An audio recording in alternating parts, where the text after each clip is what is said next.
the training window.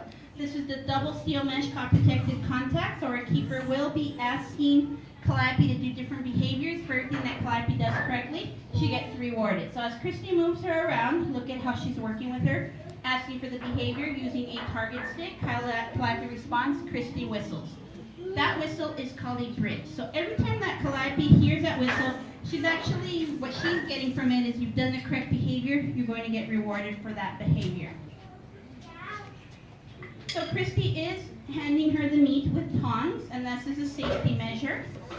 Here we hear vocalization, so our keepers can check vocal cords of our animals, and you can see how Christy's doing that here.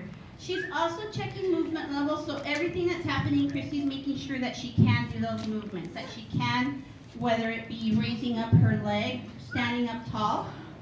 Now this gives our keeper a good look at the whole stomach area, so if they were to notice something wrong with that area, then they could then notify vet staff, and then our keepers would possibly, if there's medication needed, they would be able to do that. They can, there's some medications that just require a spray, and so they can have them stand up tall, spray them, same with the paw area. They can examine the paws as well. As you see that happening right here. So examining the paws, Christy's looking for any cuts, sores, anything that could be cause for concern. And also giving her exercise. Exercise is important for all our animals, but for a lion especially because they do sleep an average of 16 to 20 hours a day. So as you watch how Christy's working with her, look at how Christy's not forcing her to do any behaviors out here. So as Christy's working, she's asking for the behavior. If she doesn't receive the behavior, she'll ask again. Still doesn't receive it, then she'll start moving on to something new. It's all about making sure that the lioness is comfortable with the keeper, with the training, and with everything happening out here. And so now, hopefully you guys understand why it needs to be quiet, because she has to focus on the keeper. They do get easily distracted. I'll put your radio over here. Thank you.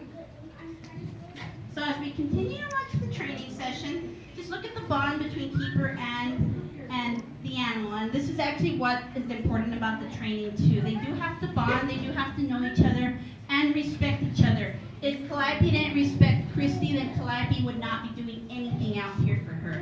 Because she has to like Christy, she has to know that, every time I do this and I like this keeper, I'm going to want to do it because I'm going to get a reward, but also I just happen to like her. And that does happen. Just like anything. If she didn't like Christy, she might not want to do anything for her. Folks, if we can keep the noise level down again, it is starting to climb. Any of you who have just arrived at the back, we do need no noise during this program, please. Thank you. So as we continue to watch, look at how Christy is moving her around here. This double steel mesh, again, as I said earlier, called protected contact. This is the closest that Christy will get to Calliope. Even behind the scenes, there is no direct contact. There's only one time when keeper, vet staff, anybody is with the animal, such as a lion, without the protected area, and that is if they're under full anesthesia. But other than that, it's always protected contact. We're going to go ahead and wrap this one up and open up the floor for questions. So if you guys have thought of any questions, we ask that you please raise your hand so we can go ahead and answer any questions that you might have. So any questions?